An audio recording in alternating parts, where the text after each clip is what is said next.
Welcome to Breakfast with Bob Challenge Penticton Edition. We are at the hooded Merganser. This is the Canadian Multi-Sport National Championships. We're at beautiful Lake Okanagan, the site of the 2017 ITU World Championships, 6 World Championships over 10 days. Our guest, the two-time champion here, Mr. Jeff Symonds. Jeff, how you doing? I'm doing awesome. I mean, this is great to be in my hometown getting ready to race. Going for a little hat trick. Yeah, I'd love to get that third title. I mean, yes. So, talk a little bit about my favorite sport, which is steeplechase. Going back, because you didn't get into this until what, you were 20 years old or so? No, and yeah, I started out steeplechase, and this is where it all began. And started running track and field here in Penticton. And so you grew up here. This is your hometown. You were the mayor of Penticton. Not the mayor yet, but maybe one day that would be pretty cool. No, I've grown up here since I was about 4 or 5 years old. Yeah. So just kind of grown up, you know, watching Ironman and running track and field, and then how can you not get into it? So in terms of steeple, I always say that the steeple folks are the toughest people in the world. What is it about that event that's so brutal? I think it's just the danger element of it, maybe. Yes. Just like, you know, that you could crash at any moment, You right? can crash and burn at any time. And it could be hard, and yeah, I think it's just that, you know, people almost want to see you crash. They want to see you flirting with that disaster. Well, so. we go by the pit, right? We go by the pit, and we want to watch the water jump and watch you guys go down and have somebody jump and leave little spike marks on you. That's what it's all about. Preferably we all go down and it's just massive at one pile time. Up, so yeah, and I think it just makes you just that danger just makes you tough, right? It just makes you ready for whatever the day throws at you. Is that something you draw on when you're out racing? And obviously those are shorter events, but there's something about the pain threshold that you gain from steeple that you don't gain in other sports. Yeah, I think so. I think, you know, by the time you hit that last lap of the steeple, or especially on that last straightaway, like any fast twitch muscles you have are just completely fried out, and you're just kind of just grinding away. There's rarely a kick, but you still got to get over that last barrier. Yeah. And I think that really translates to Ironman, where, you know, you're just grinding away. Like it's just that you're not picking the pace up. You're just not slowing down. And I think it's the same kind of hurt in a way. So we're in Penticton, your hometown. What is it about this place that's so special?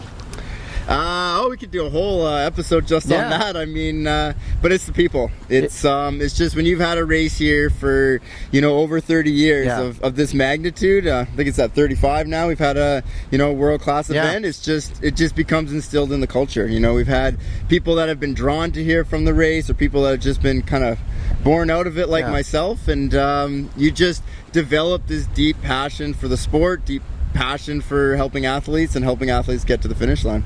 So next year, this is sort of a dress rehearsal. We got 4 events over 5 days. Next year, 6 World Championships over 10 days. How important is that for this area of the world? It's huge. I mean, there's been a bit of a lull since it went from Ironman to Challenge, and I think, you know, you look at this is the great way to kind of build it back up and get it to bounce back, and you know, it's just a great way for us to show the world that, you know, our passion for the sport and our amazing swimming, cycling, and running routes around here. So it's gonna be awesome. You get into the sport in 2010. What got you into it? I guess I started out, the way it worked was I was doing steeplechase. Yes. And it's a 9-minute event, and whenever I'd ask or tell people this in Penticton, they'd always ask me like, oh, are you going to do Ironman? Because you're in Penticton. Yeah, and I'd say, well, that's a 9-minute event. That's like a 9-hour event, like on a good day. And I'd say, and it's got swimming and biking. And they'd always look at me and they'd always be like, just not tough enough. Ooh. And it just like dug into me, and finally I was like, you know what, I'm gonna go up and do the Apple Triathlon, another long running triathlon, an hour up the road in Kelowna. And I was like, I'm gonna show these people that triathlon's not as tough and as bad as they make it out to be. And so I did that first triathlon, and it was like as tough and as awesome as everyone made it out to be. And I was hooked. From that moment I was hooked. And what happened was the next week, Ironman Canada was on. It was 2005. And so in 2005, Simon Lessing came to Penticton. The greatest in the world. The greatest in the world, and he had a lot of hype behind him. And it was like, in Simon's, he was good on the run. Everyone's like, he's gonna crush it on the run. And so what happened that day is Simon had a lead on out of the swim, and a young, unknown at the time, Chris Lieto, who's since become a legend, he outrode him, and he passed him, and Simon, instead of waiting for the run, he kind of went with him a bit. And so they got to the run, and actually Simon passed him at one point. Yes. And I was out there on the course. I was volunteering as the lead bike for the 3rd place male. Yeah. So I got to see this all unfold, and you got to see this guy, Simon Lessing, who was the best in the world, and had 5-time world all champion. this Yeah, fanfare. yeah. And then this guy that was an unknown to us just came out and Crunched him. kicked his butt. Yeah. And there was something about that, and it was like, I've grown up watching the Rocky movies. It's been they've been my favorite. I even named a dog Rocky Balboa. Yeah. And there was something about that idea that, like, in Ironman on any given day, like, everybody, 3,000 athletes have a chance to beat the best in the world. And it was like, and I was watching this, I was stoked on triathlon, and I just, at that point I knew, like, this is what I want to do. I want to have those moments where, I'm the unknown that beats the best in the world. The destiny, right? It is. So when I look at some great events for you, when you took 3rd at the 70.3 Worlds, that was huge, right? Were you your first Canadian to do that? Oh yeah, it was unexpected and awesome. It was that year I'd been Ironman Canada was obviously on 2 weeks before that, and I was working at the bike shop, and it's hard not to get caught up in the excitement of this race in Penticton. Sure. Yeah. And I got carried away. I was working way too many hours. I was down at the expo. I was out on the race cheering. I had a girlfriend at the time that was doing in the event, so I was out cheering her and really excited about that. The circus rolls down, and I was totally burnt out. And I remember I was like, I had to miss a few days of training, and I thought, that's it. What's the point in going to Worlds? And I remember I wrote out this list of, like, reasons to go, and it was like, I had some good reasons that were like experience and all this, and the only bad reason that I had was like, not ready. I don't want to suck. So I thought that wasn't good. So I'll go down there and give it my best. And so I went down to Vegas and I just executed my race, and it was just one of those things where, I started out a bit slower on the bike and just kept moving my way up, and next thing you know, I'm on the run, and you're moving into 3rd place, and it felt surreal, and it wasn't until I hit that finish line that it really clicked in, and I was 3rd. I'm on the podium at 70.3 World. Absolutely, and it's one of those things, that's the cool thing about our sport, is that, like, on any given day, it's kind of like Chris Lieto beating Simon Lessing. You were like, Rocky. Anything could happen. I was Rocky on that day, but I've been Clubber Lang, or I've been Apollo Creed on other days. So, but that's what keeps me coming back, is that I always want to be Rocky. I always want to be, striving for the next thing, striving for the higher peak, and upsetting people. So I'd almost like that better than being like a legend. I'd rather just be. You sort of want to sneak up on people rather than people. You were the favorite, right? Being the favorite is tough. Exactly. I'd rather people look back and say, I don't know how the heck he won those races. It was ugly, but somehow he got it done. So where did Get Ugly come from? Well, if you've ever seen my running style, it's pretty apparent. I don't know. I saw you running last year in Kona. Your running looked good compared to everybody else. You were flying. Well, what happens when I get tired, I guess, I think I'm running great. Like, I think I look just perfect. You're Joachim Cruz. But yeah, exactly. But it all just goes. And like my arms go and my head go. And when we were in university, that saying kind of came up. Somebody had like yelled it at a race once, and I was like, oh yeah, that's kind of me. And I just kind of stuck with it. And yeah, the more I reinforce it, the more I run, the more I reinforce it. And it's kind of cool because it's not just how I run, it's also how I like to live my life. Like, I like to wear my heart on my sleeve. I like to be passionate and do whatever it takes to get to the finish line, or do whatever it takes to make good things happen. So I was reading somewhere you also had another nickname, Diamond. What the heck is that? That's a bit more ironic. Diamonds happens to rhyme with my last name, and when I was in Vegas, they didn't know, they didn't really know how to pronounce my name. They kept saying Symonds, and my grandfather would have been pretty upset. So my friends called him Rhymes with Diamonds. And if you know me, I'm pretty low key, and you don't care. I'm not really a diamonds kind of guy. I was gonna say, so. You won here for the first time in 2013, I think. So when you win here, how important was that to you? This is your hometown. Winning in your hometown's got to be amazing. Oh, it was everything. It was incredible. Like, that was bar none the best day of my life. Where we had Chris McCormick was here. Yes. Vaca. He was bringing the hype. And this is my second Ironman, and it was like the race that I'd seen and I dreamed of competing in for so long, and then this was my chance. And to have it, to not only win, but to have it in such dramatic. I've got a bit of a flair for the dramatic. I'd rather have just smooth sailing races, but it seems like for me it's always points of adversity that I'm overcoming. So what happened that day? So what happened that day is I came in prepared. I had a lead on the bike. It was pretty good, and I was coming down from Yellow Lake. It's about 150 kilometers into the bike, and I'm thinking, yeah, like, I'm right here, baby. This is good. My dreams are coming true here, right? And at that point, I was set Cinderella story, former greenskeeper. That's exactly it. And I'm like, this is good. This is Caddyshack moment for me here. And I thought, okay, as long as I don't blow it on the run, like I've got, as long as I'm feeling good and I haven't overbiked. So I was tucked into my aero bars. It's this point where you're going so fast that it's beyond pedaling. Yeah. And I just sit up and I shake my legs a bit, and it starts this speed wobble, and the bike starts to wobble, and I'm so narrow that I can't control this thing. And my life didn't flash before my eyes. The only thing I flashed before my eyes was like, I'm going fast. I'm going really fast. This is going to be really bad. 60K. 60.6K an hour is what. Beautiful that we have data and Garmin's these days to let us know. And so 60.6K an hour, I hit the deck, and I'm lying on the ground, and at the time I thought my day was done. Of course. And because I was in a world of hurt, and but I got back up, and I looked at the bike, and I went to the bike thinking, well, I'm not a quitter, but if the bike's broken, the bike's a quitter, I'm done. Yeah, exactly. The bike can quit. So, but the bike looked all right. The handlebars were shaved down. The pedal was shaved down. The frame Still was functional. Frame was actually cracked, but I couldn't see that. So got back on it, and I kind of thought, you know what? There's no reason for me not to, so I got to go. And I started going, and at that point I started thinking about growing up here and all the people that I'd seen do this race. Yeah. And like over the years, and like just the passion they put into it.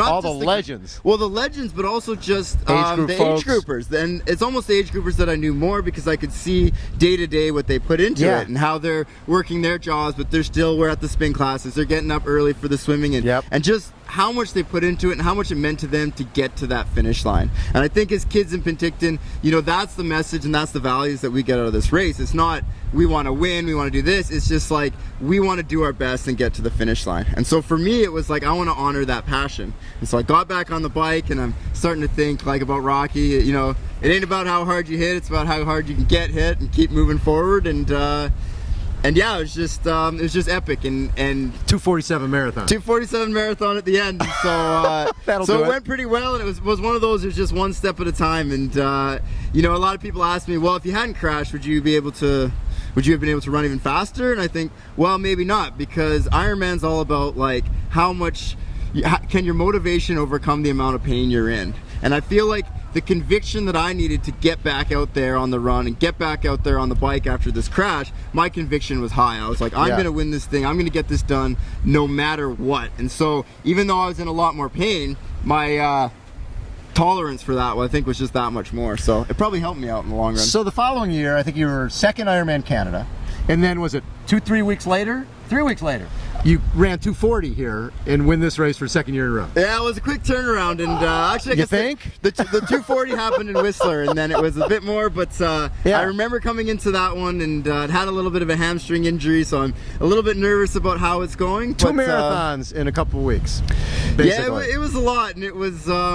But I mean, I do have the local advantage, and it was like, I think more than the physical, it was the mental toll, and I had so many great people out there cheering me on and kind of giving me that boost, and so I was always able to just kind of ride the high of those to the next one. So last year, first year in Kona?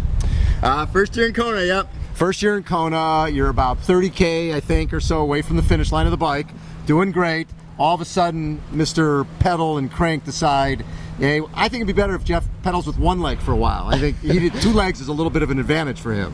What happened? Yeah, it was just an unfortunate. It wasn't, I guess, a mechanical or a human error. Shimano makes great parts, but we're all susceptible to mistakes putting them on, and unfortunately the crank fell apart, and then I went from pedaling like normally, to pedaling like this.